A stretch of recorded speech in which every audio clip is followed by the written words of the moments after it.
The house is quiet. Too quiet. I can't remember the last time it was this quiet. I didn't notice it until just now, standing in my office where I was earlier today, thinking my life was still normal. There's a lamp on the desk, casting a dim yellow light over some paperwork. Papers with figures and numbers on them. Contracts. Nothing that could have prepared me for what was to come. I looked down at the phone Sarah had left on the counter. I had picked it up, thinking it was mine, and read, "No, I must have been mistaken. I must have misread it. Miss you. Wish I was still there. He has no idea. Let's keep it that way." Mark's words are raw, intimate, words I'd never heard him use before, and Sarah, her replies are equally explicit. I've read them through twice now, and I'm struggling to stomach a third go. Did she lock her phone before going to bed? Or had she grown so comfortable with me that she didn't think it was necessary? Did she think I wouldn't notice? I hadn't noticed, had I? A cold breeze sweeps in through the kitchen window, reminding me of the chill outside. It must have been Sarah who left it open.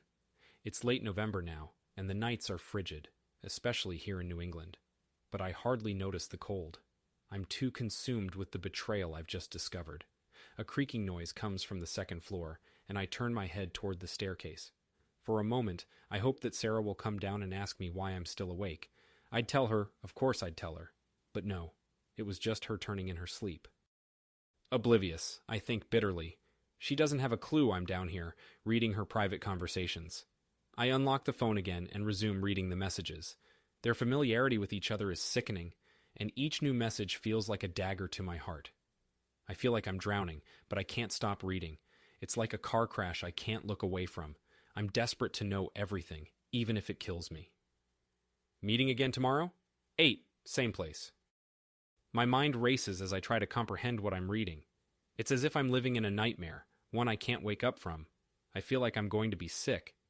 I throw the phone down on the counter, my heart pounding in my chest. I want to scream, to cry, to smash something, but I know that won't help. I need to calm down and think. I take a deep breath, trying to steady myself. I need to figure out what to do next. I need to confront Sarah, but I'm not sure how. I'm not sure I'm ready. I look out the window, at the darkness outside. It feels like the world has turned against me. I feel so alone. I catch a glimpse of my reflection in the glass, and I see the pain etched on my face. I can't believe this is happening. I can't believe this is my life. I go upstairs, careful not to make a sound. I don't want to wake Sarah up, not yet. I need to process this on my own first. When I reach the bedroom, I pause in the doorway and look at her. She's lying on her side, facing away from me. Her breathing is slow and steady, and she looks peaceful in her sleep. I feel a pang of sadness as I watch her. This is the woman I love, the woman I thought I knew. And yet, she's a stranger to me now. I walk over to the bed and sit down on the edge. I bury my face in my hands, feeling overwhelmed and lost. How could she do this to me? How could she betray me like this? I think about all the times we've spent together. The laughter, the shared moments, the love we've built over the years. It all feels tainted now, like a lie. I can't stop the tears from falling as I sit there, my heart breaking into a million pieces. I don't know how long I sit there, but eventually, the first light of dawn begins to filter through the curtains.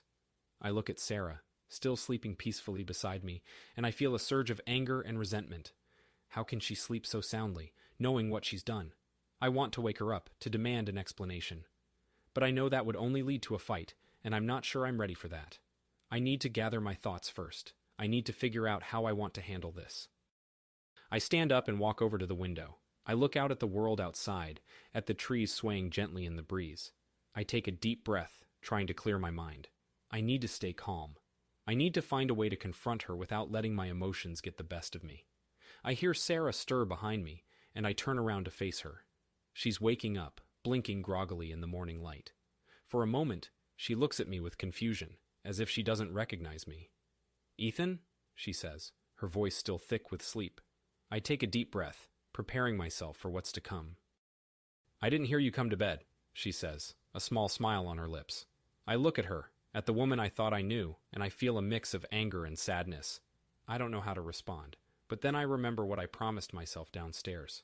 I won't confront her just yet, not until I know for sure. "I couldn't sleep," I say, trying to keep my voice steady. She looks at me with concern. Is everything okay? I nod, even though it's a lie. Everything's fine. But it's not. Everything is far from fine. The house is still quiet as I leave the bedroom. I try to make as little sound as possible when I close the door behind me. I don't want to risk waking Sarah up. If I had to see her face right now, it would make it so much harder for me to do what I'm about to do. It would break the little bit of resolve I have left inside of me, and I can't let that happen. Not yet. The hallway is dark and peaceful. I've never understood the word peaceful as much as I do right now.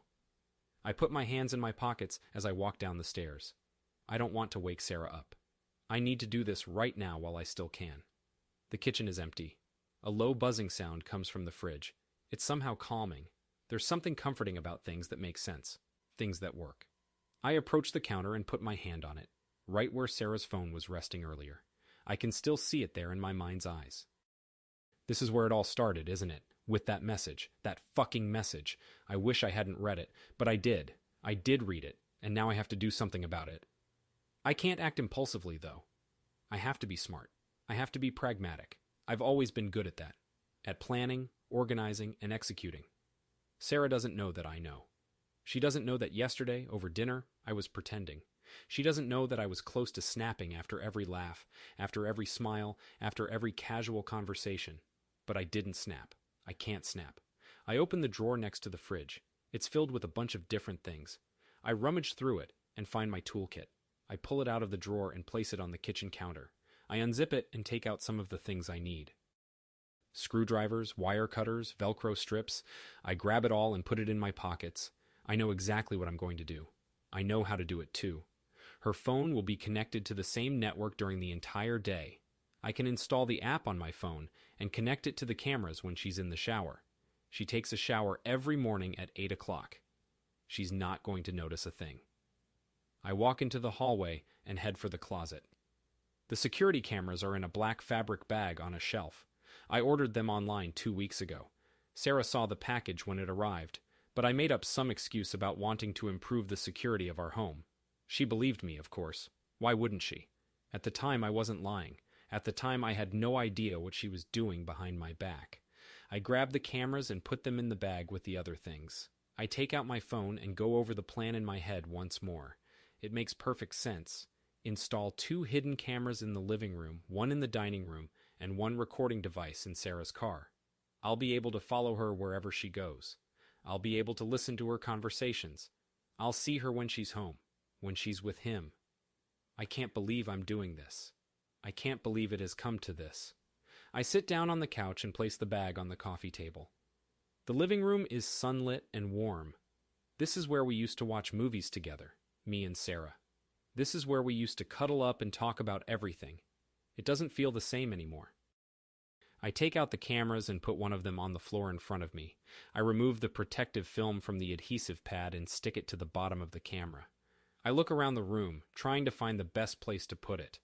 I decide to hide it behind a potted plant on the shelf next to the TV stand. It's difficult to see from the couch, but it has a perfect view of the entire room. I know Sarah will never notice it. I hide the other cameras in equally clever places, one behind the curtain in the dining room and one behind a picture frame on the bookshelf. Then I take out the recording device. It's a small black box with a few buttons on it. I put it in my pocket and walk out to Sarah's car in the driveway. I unlock it and open the driver's side door. The car smells of Sarah's perfume. I take out the recording device and place it under the seat. I make sure it's hidden from view. It doesn't take me more than a few minutes before I'm done. I lock the car door and go back inside. I have to hurry. Any minute now, Sarah will wake up and come down the stairs. I'll have to pretend as if nothing is wrong. I'll have to act normal. I don't want her to suspect anything. Not yet. Not until I've gathered all the evidence I need. Sarah's voice echoes down the staircase as I'm walking past the front door. She's talking on the phone with someone. I stop in my tracks and listen. "Yeah, I'll be there soon," she says. "Okay, bye." The sound of her footsteps comes from the stairs. I force myself to smile and turn around to greet her. She looks beautiful as always. Her dark hair is tied up in a ponytail, and she's wearing a red dress. I look into her eyes and try to read her. She doesn't seem to notice anything out of the ordinary. "Morning, hun," she says with a smile. "You didn't say good morning to me." I clear my throat and try to sound casual. Good morning. What are you up to today? She asks. I shrug my shoulders and look at the floor. Not much. I was thinking about going to the grocery store. What about you? I have work, she says with a sigh. I'm meeting up with Kayla. She needs my help with inventory. I nod my head. All right, maybe we can have dinner together later? Sure, she says, and walks over to the fridge. She opens it and takes out a bottle of water. I'll call you when I'm done. I watch her as she drinks the water. I don't know if I can trust her. I don't know if she's lying to me. I don't know if she's meeting up with him again. I can't help but feel a sense of dread. I hate feeling this way. I hate not knowing what's going on. But soon, I'll find out. Sarah puts the bottle of water back in the fridge and walks over to me. She gives me a quick kiss on the lips before grabbing her purse. I watch her as she leaves the room. I wait for her to step outside before I let out a sigh of relief. That night, I sit in my office with my laptop. I've been staring at the screen for hours, waiting for something to happen. I feel like I'm going insane. I feel like I'm losing my grip on reality, but then, finally, I see her. Sarah is sitting on the couch in the living room. She's wearing the same red dress as earlier. I can't believe my eyes. I can't believe she's there. I can't believe she's doing this to me. I feel my blood boil. Sarah is laughing. She's talking to someone. I can't hear what she's saying, but I can see the smile on her face. I can see the joy in her eyes. It makes me sick to my stomach. I can't stand it. I can't stand watching her like this. Then, out of nowhere, he appears. Mark. I knew it. I knew he was involved. I knew he was the one she was seeing. I knew it all along. I can't believe I didn't see it coming. I can't believe I was so blind. I watch as they kiss. It's a long, passionate kiss. I can't believe what I'm seeing. I feel like I'm in a nightmare. This can't be happening. This can't be real. I record everything. I save the video to my computer. I have to make sure I have proof. I have to make sure I have evidence. I can't let her get away with this. I can't let her ruin my life. The next day, I receive a message from the private investigator I hired. He sent me a bunch of photos of Sarah and Mark together. They're at a bar, drinking and laughing. They're holding hands. They're kissing. I can't believe it. I can't believe she's cheating on me. I feel a sense of betrayal. I feel like I've been stabbed in the back. I trusted her. I loved her. I thought she loved me. I thought we were happy together. But I was wrong. I was so wrong. I look at the photos over and over again. I can't get enough. I can't believe what I'm seeing. I can't believe this is happening to me. I feel like I'm going to cry. I feel like I'm going to lose my mind. But I can't let that happen.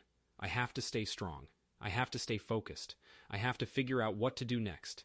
I can't let her get away with this. I can't let her destroy my life. I send the photos to my email and close my laptop. I have to think. I have to come up with a plan. I have to make sure I don't do anything stupid. I have to make sure I don't make things worse. I take a deep breath and try to calm down. I can't let my emotions get the best of me. I have to stay rational. I have to stay logical. I can't let her win. I have to figure out what to do next. When the last leaves of November fell to the ground and the storm brewing inside of me had settled down, the invitation arrived in the mailbox. Later that night, we stepped out of the car and walked up the cobblestone driveway to the grand estate. The cold autumn wind bit at my skin, and I could hear Sarah's laughter behind me. The evening air is cool as we step out of the car and onto the cobblestone driveway of Sarah's boss's lavish estate. The warm glow of light spills from the windows, casting a welcoming aura over the perfectly manicured hedges and marble fountains. Everything about this place is designed to impress. I straighten my tie, glancing at Sarah. She looks stunning in her black dress, her blonde hair cascading down her back. Her smile is radiant, and I know she's ready to charm everyone at the party. Ready? She asks, looking up at me. Of course, I reply, returning her smile. She takes my arm, and I lead her toward the entrance. I can feel the warmth of her body next to mine, her perfume lingering in the air. Most husbands would cherish this moment, but for me, it only serves as a reminder of the distance that has grown between us. She's going to work the room, I think to myself. She's going to laugh, flirt, and make everyone fall in love with her, and I'm just here to watch it all unfold. Inside, the party is already in full swing. The living room is filled with people, the sound of their conversations mixing with the soft jazz music playing in the background. The air is thick with the scent of expensive cologne and hors d'oeuvres. "Ethan," Sarah calls, turning to smile at me as she guides me through the crowd. This is part of her routine. introducing me to her colleagues and friends, showing off her charming husband. It's all for show, of course, but I play along. "Linda, you remember Ethan?" Sarah says, stopping in front of a woman with perfectly styled hair and a dazzling smile. Linda extends her hand, and I take it. "Of course, nice to see you again," I say. "Likewise," Linda replies, turning her attention back to Sarah.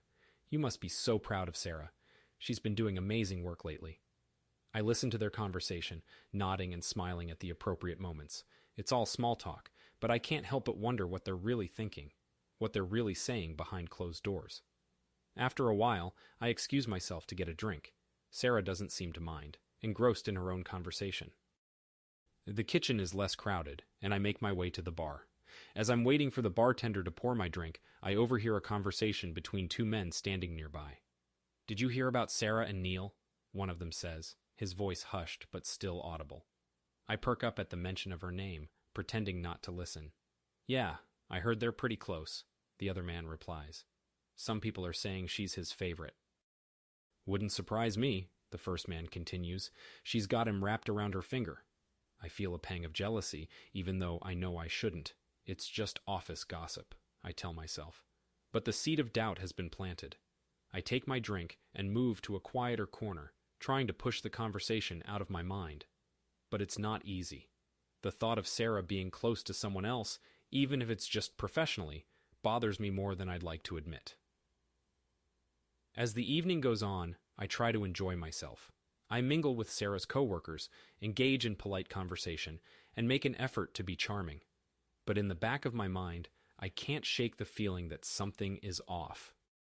It's not just the rumors I overheard, it's the way Sarah looks at me, the way she interacts with others.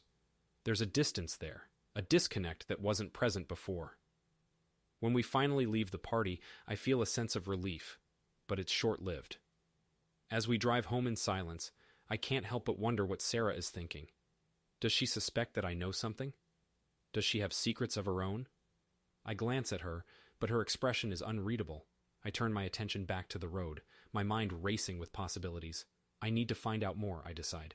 I need to know what, if anything, Sarah is hiding. But for now, I'll have to be patient. I'll have to wait for the right moment. The hours before the gala passed in an odd, suspended rhythm, the quiet clicking of my keyboard replaced by the soft shuffle of Sarah moving through the house. By the time she emerged dressed and radiant, my notes were tucked away, the glow of my laptop snuffed out like a secret folded into night. Now, beneath the hum of the car engine and the distant hum of the city, she was all brightness and ease. My hands gripped the wheel lightly, the road unfurling before us, like the next act in a play I was increasingly certain I'd rewritten without her ever knowing. The air felt lighter tonight, sharp with anticipation, but brittle with the weight of what was to come. The dull whir of the car's engine hummed beneath our chatter as Sarah and I made our way to the gala. Her voice, buoyant and clear, filled the narrow space between us as she recounted a story from her afternoon, a humorous misstep Kayla had made during inventory. My answering laughter came easily enough, measured and warm, perfectly calibrated to add depth to the conversation without giving away the hollowness beneath. In this, I'd become an expert, puppeteering my reactions with the deftness of a surgeon. "You should have seen her face." Sarah's golden laugh swirled in the crisp night air, sneaking through my cracked window. Poor Kayla was mortified. I thought she was going to disappear right then and there. "She's lucky you were there to bring the situation under control," I replied, glancing at her with a practiced smile. Sarah gave a little shrug, but her glinting hazel eyes betrayed the pleasure she felt at the compliment. It was always like this with her, an endless game of feeding and taking, confidence traded and boosted in expertly managed exchanges. The car rolled smoothly down the street, the warm glow of city lights spilling across the windshield in rhythmic patterns. The steering wheel pressed firm and steady beneath my grasp, an anchor keeping me centered. She reached across the console, her fingers brushing lightly over my free hand. "I'm glad we're doing this tonight," she said softly. I turned my head slightly, catching her gaze briefly before looking back at the road. "So am I," I said, and the truth of those words burned so deeply that, for a moment, it caught me off guard. "I mean it, Ethan," she continued, her tone uncharacteristically tender. "Sometimes I feel like, I don't know, We've been so busy we don't always take time to really celebrate what we've built together. I miss that. I didn't flinch. That's why tonight is special, I murmured, letting the weight of the words settle between us, heavy but unnoticed by her. It's a night just for us. I caught her smile out of the corner of my eye, a soft, genuine curve of her lips that once would have been enough to unmake me. Now it felt like a delicate carving on old stone, pretty, but foreign. The gala was already in full swing when we arrived. Through the grand glass doors of the banquet hall, I could see the gathered crowd, a sea of impeccably tailored suits and shimmering gowns, punctuated by laughter that mingled with the soft strains of live music. Sarah took my arm as we stepped inside, her perfume hanging faintly in the air, a mix of jasmine and vanilla that I'd grown so accustomed to it barely registered anymore. The room was alive with soft golden light reflected from ornate chandeliers, every detail curated for elegance.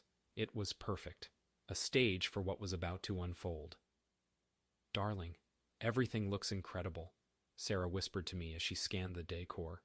Her eyes danced over the pristine white tablecloths, the elaborate floral centerpieces. Linda must have outdone herself this time. "Yes," I said. "It's flawless." The words came out so smoothly I almost believed them myself. We moved seamlessly into the crowd, Sarah pulling me into introductions and conversations. Her hand rested lightly on my forearm, a silent but calculated gesture that completed her image as the perfect wife. To everyone here, we were that couple, enviable, effortless, untouchable. But my focus wasn't on them. Not really. I cataloged every detail. Mark leaning against the bar, his easy smile disarming another colleague. Neil hovering near the hors d'oeuvres table, his gaze darting too purposefully across the room until it alighted on Sarah. Each movement, every moment, threaded itself into the larger narrative building in my mind. This was their scene, their illusion. But tonight, I would take it all from them.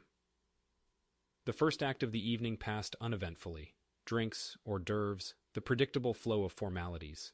For most, it was unremarkable, the same kinds of conversations recycled and repurposed for events like this.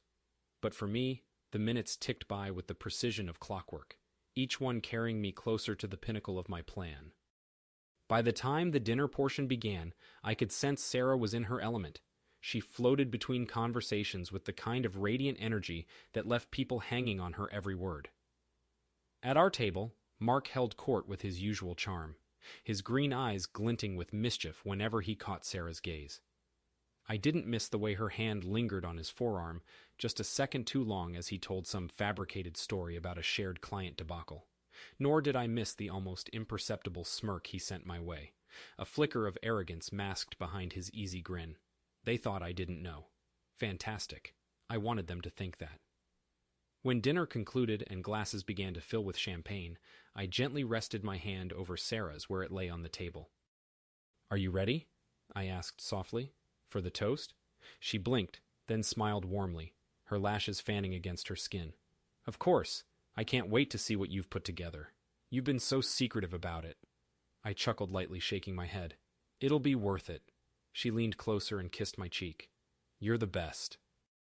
The lights dimmed slightly as I took the microphone, the soft murmurs in the room settling into eager silence. I gave a small nod to the tech team stationed discreetly near the stage, and the projector blinked into life behind me, its beam cutting clear and steady across the room. My hands felt steady as I gripped the microphone. Good. I needed to be steady for this. "Thank you all for being here tonight," I began, letting my gaze sweep across the audience. Familiar faces smiled back, their expressions warm and expectant. This event marks a milestone for Sarah and me, 15 years of marriage. My voice softened slightly, giving just the right weight to the sentiment. Sarah smiled up at me from her seat near the front, her expression glowing with affection. "It's been quite the journey," I continued, "and I thought tonight would be the perfect opportunity to share with all of you some of the memories that have made these years so special." The audience responded with polite applause as I gestured toward the screen. Behind me, the slideshow began. The first few photos were harmless, sweet even. Our wedding day, Sarah in her ivory gown, sunlight catching her curls as she laughed. A honeymoon picture on a beach in Maui.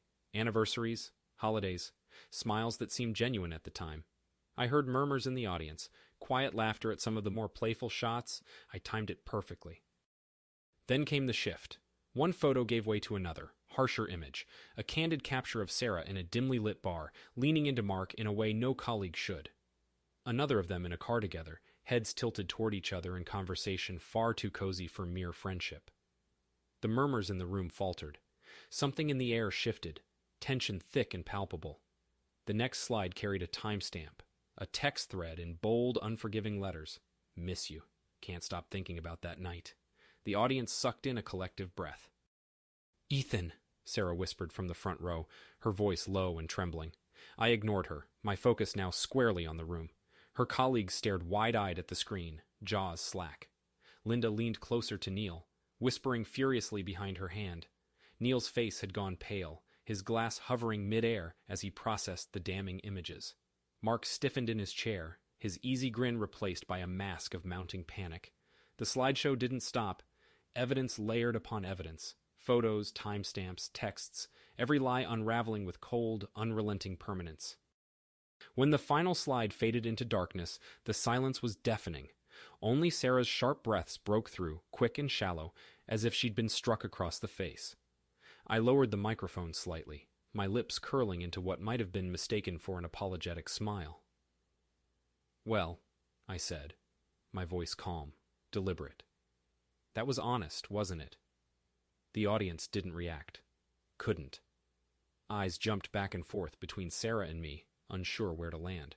From the corner of my eye, I saw Mark shoot to his feet, muttering something incoherent about leaving. His wife was already storming toward the exit, her heels echoing against the marble floor. I met Sarah's gaze for the first time. Her hazel eyes shimmered, tears threatening to spill over as she mouthed my name silently. Sarah, I said evenly into the microphone, my tone flat and devoid of warmth. Happy anniversary. I stepped off the stage to the sound of whispers breaking through the thick shell of silence. The weight of their stares, their murmurs, followed me as I strode toward the exit, leaving Sarah behind, crumpled and gasping under the weight of the truth. Outside, the sharp bite of the November night greeted me, crisp and clean. My lungs expanded fully for the first time in what felt like hours as I leaned against the cool metal of the car door. The first wave of relief passed over me like distant thunder, quiet and steady. But it wasn't over, not by a long shot. As I drove away, the faint thrum of the gala lights receded in the rearview mirror. My phone buzzed softly in the cup holder, a flurry of notifications lighting up the screen. Mark, Sarah, her colleagues. They wouldn't stay quiet for long. Good. This was only the beginning. The road stretched dark and endless ahead, punctuated only by distant headlights that streaked past like shooting stars. Time blurred with the rhythm of tires rolling over asphalt until the city emerged around me, alive and flickering. By the time I reached the Grand Hall, the sharp chill of the November night had settled deep in my bones. The valet line crept forward under the golden glow spilling from the building, and in the passenger seat, Sarah adjusted her hair in the mirror, her movements unhurried and precise.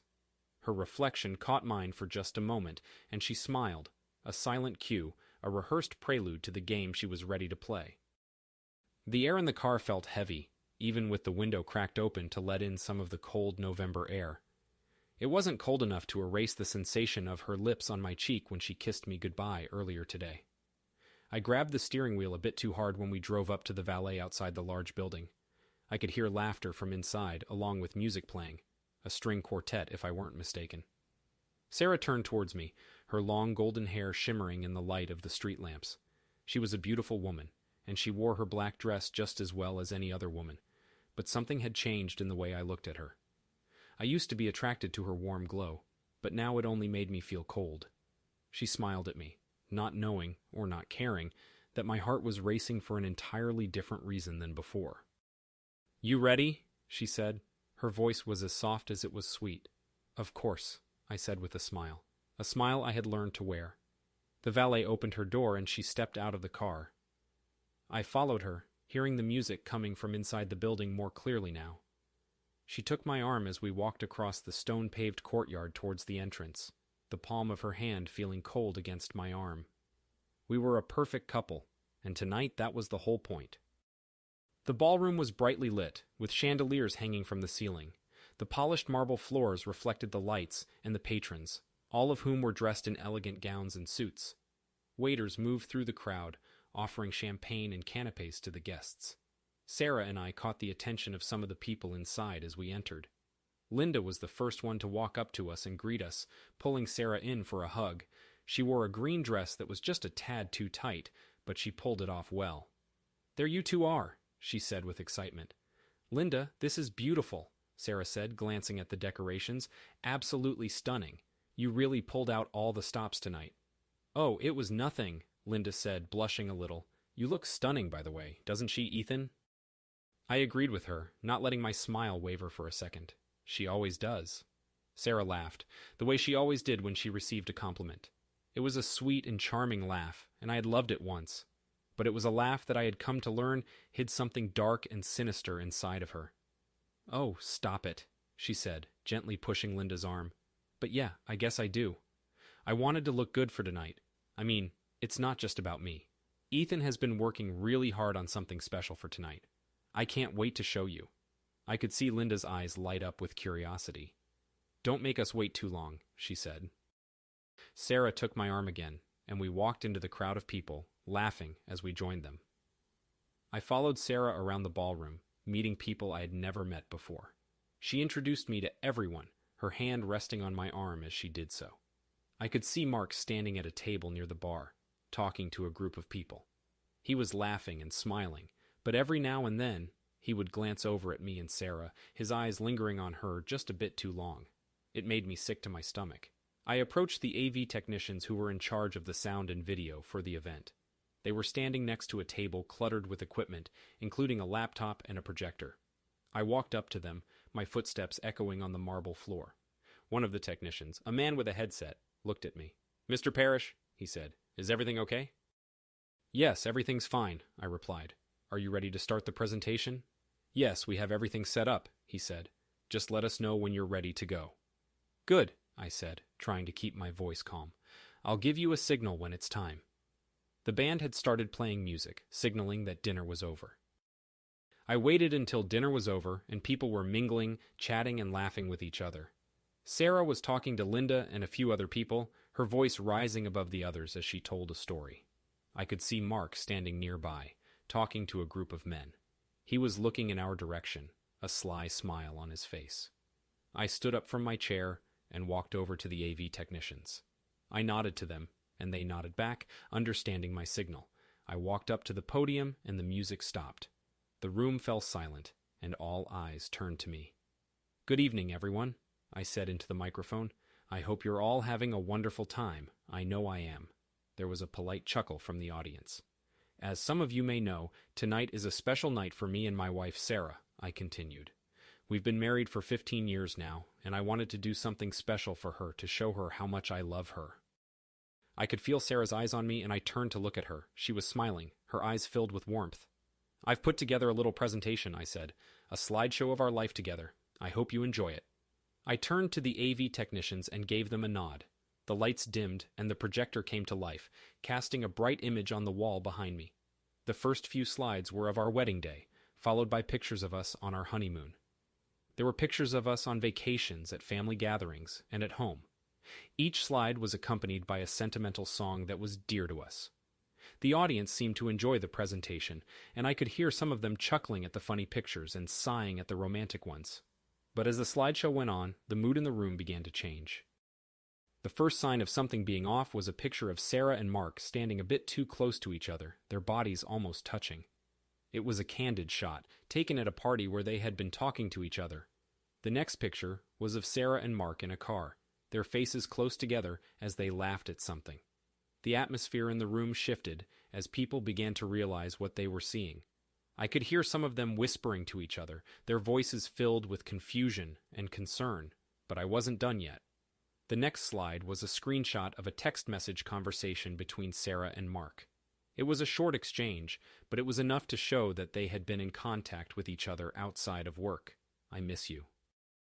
"I miss you too." It didn't take long for the audience to connect the dots. There were gasps, murmurs, and whispers as the realization of what was happening dawned on them. "Ethan, what the hell is this?" someone shouted from the audience. It was Mark's wife, her face red with anger and embarrassment.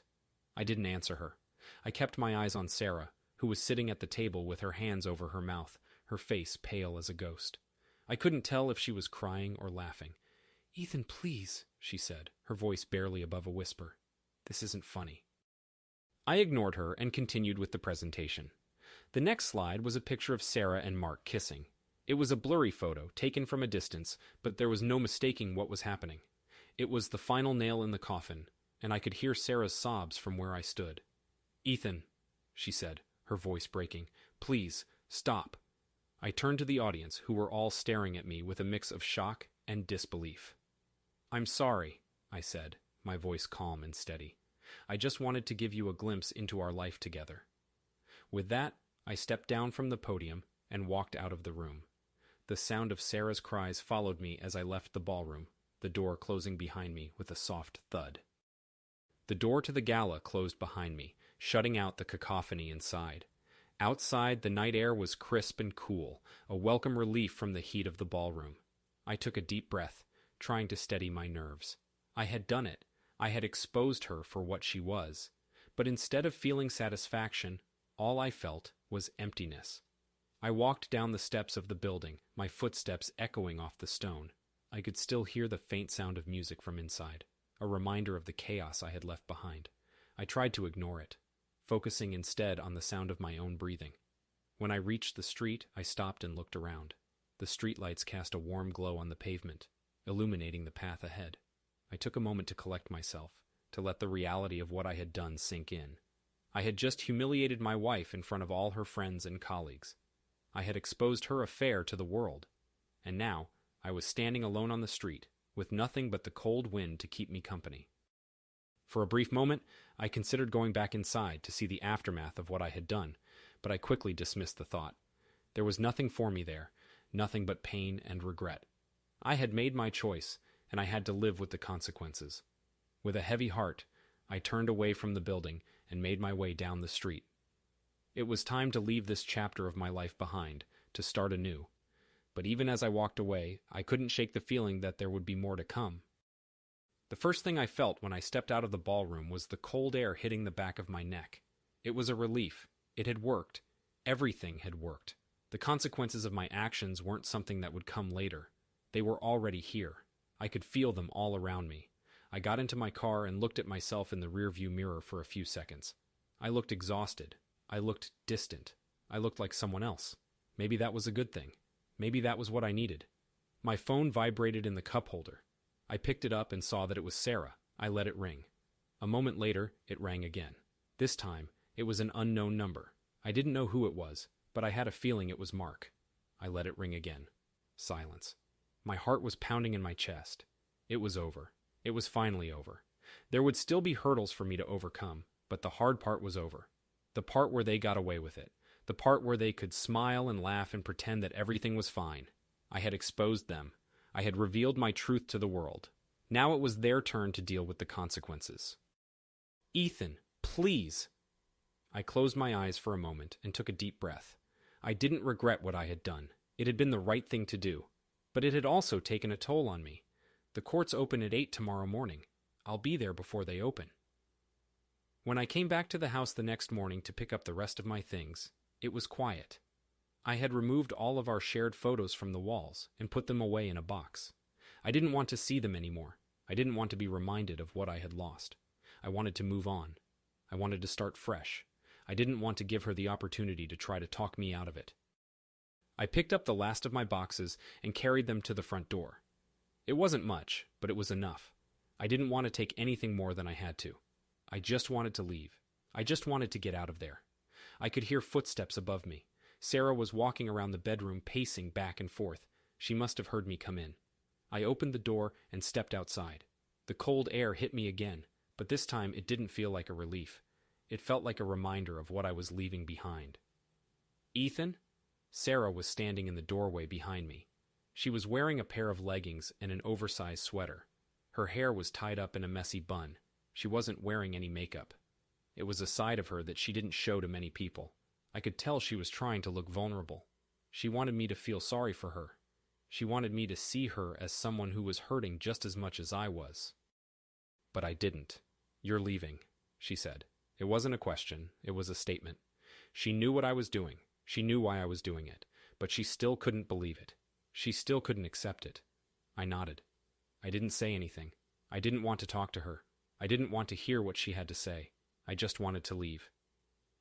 "Ethan, please," she said, her voice trembling. "Don't do this. Don't leave like this." I turned around and looked at her.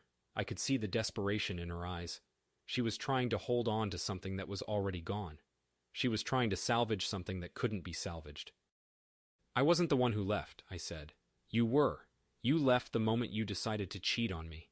Her eyes widened. She looked like she wanted to say something, but she didn't. She just stood there, staring at me. "It wasn't like that," she said. "I didn't mean to—" "Didn't mean to what?" I interrupted her. "Didn't mean to sleep with him? Didn't mean to betray me? Didn't mean to lie to me every single day for the past year?" She flinched. I could see the pain in her eyes, but I couldn't bring myself to care. I was too angry, too hurt. "It wasn't serious," she said. "It was a mistake, a stupid mistake. It didn't mean anything." I laughed. It wasn't a happy laugh. It was a bitter laugh, a laugh filled with anger and resentment. "It didn't mean anything," I said. "Do you really expect me to believe that? Do you really expect me to believe that you can sleep with someone for a year and not have it mean anything?" She didn't say anything. She just looked at me, tears streaming down her face. I didn't know if they were real or if she was just putting on a show. I didn't care. I didn't want to care. "What do you want me to say?" she asked. "What do you want me to do?" "I don't want you to do anything," I said. "I just want you to leave me alone." She took a step forward, but I held up my hand to stop her. I didn't want her to come any closer. I didn't want her to touch me. I didn't want her to try to comfort me. I didn't want her to pretend that everything was okay. "Please, Ethan," she said. "Please don't leave me." I shook my head. I couldn't do it. I couldn't stay with her. I couldn't pretend that everything was okay. I couldn't pretend that I still loved her. Because I didn't. I didn't love her anymore. "I can't do this," I said. "I can't be with you anymore. I can't be with someone who betrayed me. I can't be with someone who lied to me. I can't be with someone who doesn't love me." She looked at me, her eyes filled with pain and regret. I could see that she wanted to say something, but she didn't. She just stood there staring at me, tears streaming down her face. "I need to go," I said. "I need to get out of here. I need to start over." I turned around and walked away. I didn't look back. I couldn't look back. I couldn't bear to see the pain in her eyes. Not because I felt sorry for her, but because I didn't want to feel anything at all. The first few days in my new apartment were hard. I felt lonely. I felt lost. I felt like I had lost everything. But then, slowly, things started to get better. I stopped answering Sarah's calls and texts. I blocked her number. I didn't want to hear from her. I didn't want to be reminded of what I had lost. I just wanted to move on. I just wanted to start fresh. I threw myself into my work. I took on new projects. I pushed myself harder than I ever had before. I wanted to prove to myself that I could do it. I wanted to prove to myself that I didn't need Sarah, that I didn't need anyone. And it worked. My work improved. I started getting more recognition. I started to feel proud of myself again. I started to feel like I was worth something. I still thought about Sarah from time to time. I still missed her. But it wasn't as painful as it used to be. The pain was still there, but it was more bearable. It was more manageable. I knew that I would never be able to forgive her for what she had done. I knew that I would never be able to trust her again. But I also knew that I couldn't let what she had done define me. I couldn't let it ruin my life. I had to move on. I had to let go. I didn't know what the future held for me. I didn't know if I would ever be able to love someone again. But I was willing to try. I was willing to take that risk, because I knew that I deserved to be happy. I knew that I deserved to be loved. And maybe, just maybe, I would find someone who would love me back. Someone who would never betray me. Someone who would never lie to me. Someone who would never hurt me. I didn't know if that person existed, but I was willing to find out. I was willing to take that chance. All right, everyone's presentations are done. Nick, the manager, said as he tried to move the discussion forward. Excuse me, I haven't. I recently found out something. Nick interrupted me and began to speak. There's apparently someone in this department who didn't graduate high school and is just a part-timer. Meetings should be for employees only. Absolutely right. His lackey, Mike, of course, agreed with Nick. I'm leaving. After leaving the meeting room, I started to shut down my computer. I noticed that an email had arrived, not in my personal inbox, but in the company's shared email. Thinking, there's no point in speaking up, no one will listen, I went home quietly. The next day, I heard a commotion from Nick's desk. He was staring at his computer screen, his face pale. Nick! Is something wrong? Mike looked at the screen with him. And he turned even paler than Nick. Why is he so angry? Knowing the reason for Mike's distress, I thought to myself, serves them right. My name is Adam. My mother passed away when I was in the 9th grade, and I was raised by my father. Well, you could hardly call it being raised. After my mother passed, my father changed. He drowned his sorrows in alcohol, and though he still went to work, he squandered our living expenses on horse racing. Because of that, I had to start working part-time as soon as I entered high school. Every month, I went to the convenience store with bills in hand that couldn't be auto-deducted from my father's account. Even though I endured it because I didn't want to be alone, I reached my limit in my second year of high school and dropped out. I found a live-in job at a distant inn. Thank you for everything. The day I left home, my father, still staring at the TV, spoke. Take care. That was our last conversation. Back then, 18 wasn't the age of majority, so I needed my father's permission to work, and I couldn't hide my place of employment. Yet, my father never visited me even once. I kept working just to survive, and before I knew it, I was 42. Years of hard work paid off, and I was transferred to the headquarters. I was thrilled to be recognized by the company, as I thought I'd be working in the field until retirement due to my lack of formal education. Listen up. Our work can change the future of our employees. Don't drag us down. On my first day after the transfer, Nick, dressed in an expensive suit, spoke sternly. There was a reason for this. Our inn was located in a prominent tourist destination, known so well that everyone in the state could sing its commercial jingle. At its peak, we had 5 locations within the state. But that was long ago. Due to financial difficulties and aging facilities, only the place where I had worked for many years and the original establishment remained. I was prepared to lose my job anytime, but now there was a glimmer of hope. With the rise of social media, the tourist area where the inn was located started gaining attention again. Depending on how hard the sales department, where I was transferred, worked, we could either thrive or be forced to give up this prime location to the new hotel chains continuously popping up. For Nick, who had switched careers from another industry to strengthen our sales, this was a battle he couldn't afford to lose. I understood why he had to be strict. I will do my best. Nick sneered at my enthusiastic declaration. Did you not hear what I said? I'm sorry. I thought I was listening carefully. Out of habit from years of customer service, I apologized reflexively, though I had no idea what had offended him. Someone was watching me with a smirk.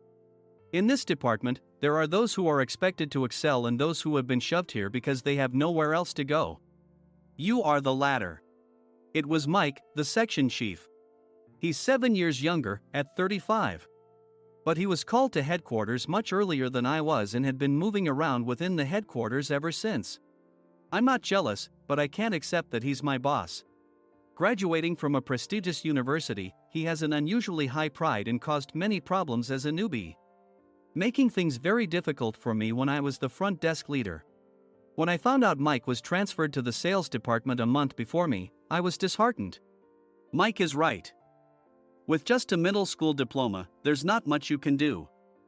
Don't even think about achieving results. As if I didn't exist, Nick remarked, I'm thirsty.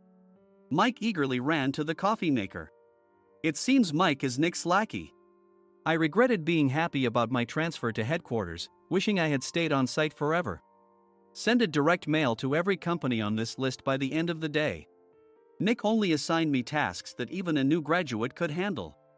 What? There are over 1,000 companies. You want me to send to all of them by today? Yes, if you and your fellow misfits split the work, even those with nowhere else to go should finish by today. I glanced at the employees typing away expressionlessly. They were worn out from customer service, only thinking about leaving on time, or were women reassigned after having children, with zero motivation for work. Even Sam, a new graduate from the same university as Mike, who was supposed to be among the expected achievers, had no enthusiasm for the job. Having joined the company wanting to do customer service. "I don't care what they say, I plan to quit anytime," he said. Only Nick and Mike were highly motivated, making all the decisions between the two of them.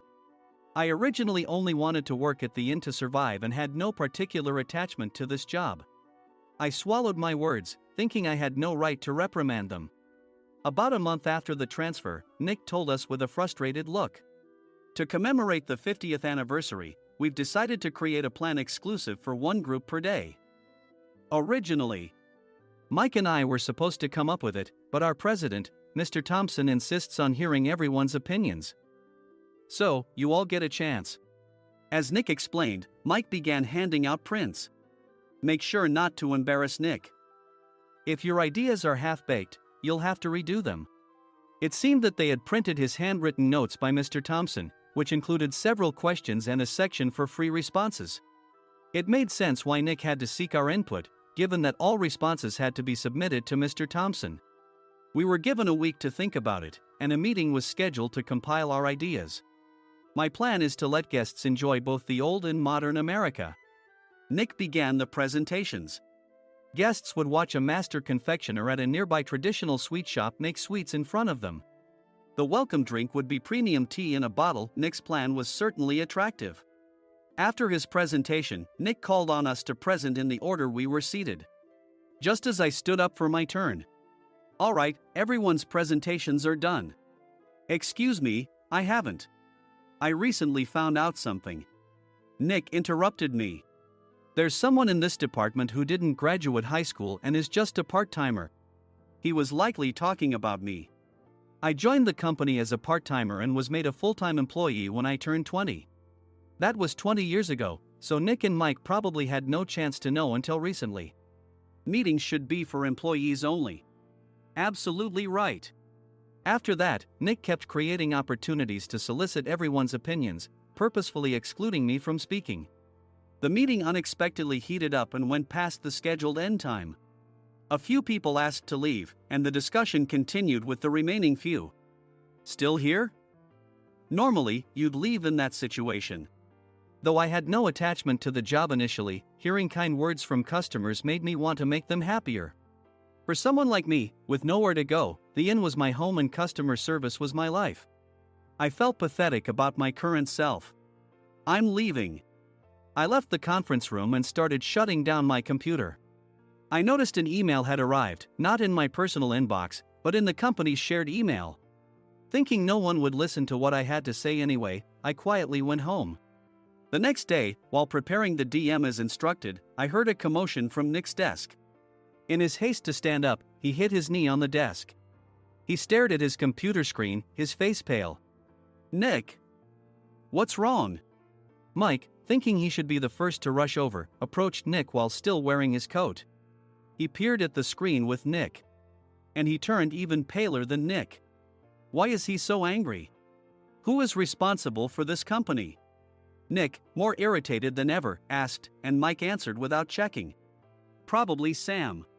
Sam wasn't there because he was attending a morning training session for new hires. Nick gave up on getting angry and returned his gaze to the screen. They were looking at an email that arrived right after the end of the working day yesterday. Apparently, no one, including me, had checked it before leaving. The email was from a large company that used us for their annual employee trips. The president and executives of that company also frequently used our services personally. President of the company, Mr. Mason himself, had declared that neither he nor his company would ever use our services again. Well, some companies cancel their employee trips or stop using our services due to financial struggles. Let's just move on. Mike kept wiping the sweat from his forehead with a handkerchief. Knowing why Mike was so agitated, I quietly watched their interaction. Do you know how much revenue we get from that company? We can find other guests to fill the rooms, but we'll lose the banquet costs, gift shop revenue, rental car fees, and more. Moreover, the gifts were supposed to be prepared by the traditional confectionery shop involved in Nick's proposed plan. If it's known that we incurred such a huge loss at this critical time, Nick's position in the company would be jeopardized.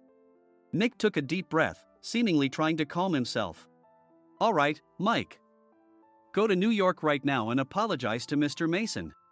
"What? You're coming with me, right? I have urgent work to do." "I trust you, which is why I'm entrusting this to you." "Please." Mike, believing Nick's sincerity, agreed with a determined look on his face, saying, "Yes. That's Nick for you." Even if Mike went to apologize, Nick would shift all the blame onto him if the client didn't change their mind. Well, it was Mike's fault to begin with, so it served him right. About 3 hours later, Sam answered a call from somewhere and repeatedly apologized, saying, "I'm very sorry." Everyone watched to see what was happening. After ending the call, he informed Nick with a weary tone. When Mike arrived at the client's company, he only made things worse, further infuriating Mr. Mason. He was demanding, "Get his boss here immediately." It was no wonder Sam was exhausted, dealing with such a call right after returning from training. "What is that idiot doing?" "All right, Adam, you're coming with me. If sacrificing Mike didn't work, then I must be next." Normally, I'd want to refuse at all costs, but I saw an opportunity in this situation. "If I can be of assistance, I'd be happy to join you." I obediently followed Nick, and we flew to New York. When we introduced ourselves at the reception, it became clear how serious the situation was, as the receptionist personally escorted us to the president's office. Angry voices leaked through the door, making both Nick and me uneasy. "Excuse me. I'm Nick, the supervisor. I understand my subordinate has caused you trouble, and I deeply apologize." Nick, with his experience in the corporate world, knew enough to offer an apology before excuses. However, his customer service skills left much to be desired. I sighed as I saw Mike trembling like a small dog in the corner of the room. "What kind of training are you giving your subordinates?" Mr. Mason glared at Nick with a red face. The intensity of his gaze made even Nick take a step back. Regrettably, I joined this company only 2 years ago and was unaware of Mike's issues. I should have identified his shortcomings sooner. Indeed, I should have realized sooner. No sensible person would come to apologize and then give a lengthy presentation on the drawbacks of not using their in. Nick froze, his mouth slightly open. Suspecting the worst, I picked up the documents that had fallen to the floor. It seemed Mike hastily prepared these documents on the plane, listing the disadvantages. Disadvantage 1: if you change the venue for the company trip, employees might suspect it's for cost-cutting reasons, leading to a negative impression. Reading it aloud half-jokingly, Nick snatched the papers from my hand and checked the contents with a furious expression. Among the stack of documents was a receipt from a nearby convenience store's copy machine. I felt a pang of dread, hoping he hadn't shown the receipt as well. What do you think he said when I asked what kind of nerve he had to do this? I'm very sorry." Faced with the dire situation, Nick must have thought there was nothing left to do but apologize. In a voice smaller than I'd ever heard from him, he uttered words of apology. He said, "I'm a Harvard graduate. I don't believe I said anything wrong." "Mike, what have you done?" Forgetting his plan to pin the blame on Mike, Nick yelled loudly, even in front of Mr. Mason. "I didn't do anything wrong." "You're still saying that? Look at him." Mike pointed at me with a shaking hand. "I was assigned to headquarters in my 20s and now I'm a section chief. This guy only made it to headquarters at 42. Everything I've done proves I was right.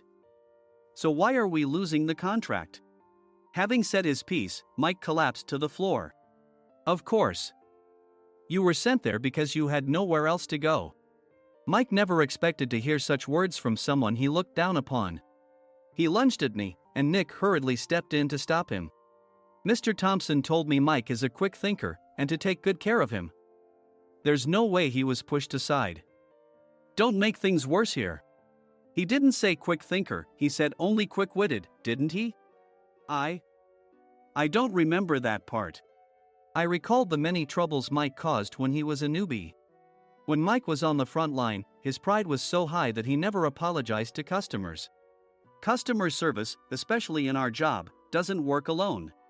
It brings both good and bad situations. If the front staff or housekeepers made mistakes, or the cleaning company didn't properly clean a room, One had to apologize to the customers regardless of personal fault.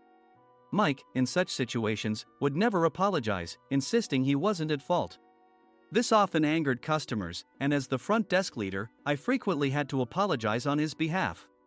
He caused complaints and disrupted operations, which is why he was quickly moved to headquarters. In departments where he didn't interact directly with customers, his quick thinking was beneficial and things went well. But it seemed his flaws were starting to show. Corporate reservations are supposed to be entered into the system by the sales representative. But a quick check yesterday revealed that more than 10 items were missing from the client's reservation. The handover document clearly stated what needed to be prepared. Why didn't you enter it into the system? Why do we have to give them special treatment? Filling rooms near the banquet hall, setting up all the food in advance. Specifying the brand of wine, they're too demanding. No wonder he always angered customers, I thought, feeling a headache coming on. Grouping them in rooms near the banquet hall is for our benefit too. It makes it easier for the staff to set up beds and serve breakfast since everyone's schedule is synchronized. As for the other requests, Mr. Mason suggested them to lighten our load. I didn't know that. Nick finally seemed to realize that Mike was the one who had angered the client. What did you say to them? I just told them we wouldn't give them special treatment anymore. We shouldn't waste effort on things that don't bring in money.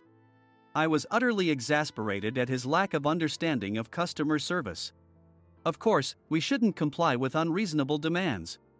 But carrying over successful practices from past stays makes customers feel remembered and enhances their experience. Good memories encourage repeat visits. That's part of our job. I looked down at Mike, who was sitting on the floor. In our job, nothing is a waste. Mr. Thompson likely moved you to the sales department, hoping you'd finally understand this. How do you think he feels now that you failed to meet his expectations? Mike, tears in his eyes, fled the president's office. I was amazed he still hadn't apologized. You have it tough, Adam. It's okay, we're all employees of the same company. I deeply apologize for this disrespectful incident. Especially after all the care you've shown us. If it weren't for you, Adam, I really would have stopped staying here. When I heard you were moving to the sales department, I was willing to reconsider if you handled it. Seeing us talk so amicably, Nick's face contorted. Do you two know each other? Adam's service is excellent. I always requested him specifically. Normally, we don't accept specific staff requests, but we made an exception for Mr. Mason, adjusting my shifts accordingly. He had personally stayed at our hotel just before my transfer, and during casual conversation, I mentioned, I'm moving to the sales department soon. If I hadn't told him then, things could have been much worse. Please continue to take care of us. I look forward to it. On the return flight, Nick awkwardly offered me a can of beer. It's still working hours. Of course, I had no intention of forgiving him for a single beer. Nick might try to pin everything on Mike and avoid any consequences. While pondering this, a startling fact came to light. Nick, the tea bottles for the plan have arrived.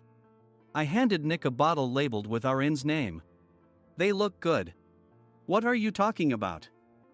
These are plastic bottles. I had assumed we would use the trendy, high-end bottling tea.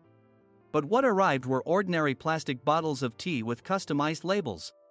The only unique aspect was the label, which had the inn's name, making it look customized. Upon further investigation, I discovered that a substantial amount of money was set to be paid to the tea company. It was priced like bottling tea. Does this plastic bottle really cost $100 each? The tea inside is specially blended for us. The extra cost is for that. Wouldn't it be better to use another tea company? Or is there a specific reason we must use this one? As Nick continued to make excuses, I showed him a printed email. I informed the tea company's president, Mr. Mitchell, that we discovered irregular payments and he confessed. He said you two were high school classmates and planned to split the extra money. That idiot. Why did he confess? That's not important. You should worry about yourself, this could turn into a police matter. Opening the bottle cap, I suggested. How about calming down with this tea? It supposedly has a relaxing effect. Nick drank the tea frantically. In the following days, decisions were made about their fates. Mike was reassigned to the General Affairs Department, with no chance of transfer or promotion, as per Mr. Thompson's orders. As for Nick, since the payment to the tea company hadn't yet been made, he narrowly avoided legal trouble. Instead, he was encouraged to leave the company, and to avoid further complications, Nick submitted his resignation. Rumor has it that connections between HR departments have made it difficult for him to find new employment. Even though it was good to have those two gone, something unexpected happened in the sales department. Everyone became motivated and united in refining the 50th anniversary plan. In the end, my plan was adopted. We collaborated with the Tourist Information Center to provide personalized guides. The plan, tailored to the number of guests, was truly special for the 50th anniversary. Hey, is Adam's family coming to stay? I immediately booked that special plan for my family. Sam noticed it on the reservation list and quickly picked up on it. Yes, I'm inviting my father. That's great. I might invite my parents too. I lacked the courage to face my father just as Adam. But here, with the confidence Mr. Mason praised, I felt ready. The 50th anniversary plan was a perfect opportunity to reconnect with my father. I hoped to bring back the days when we could laugh together as we once did.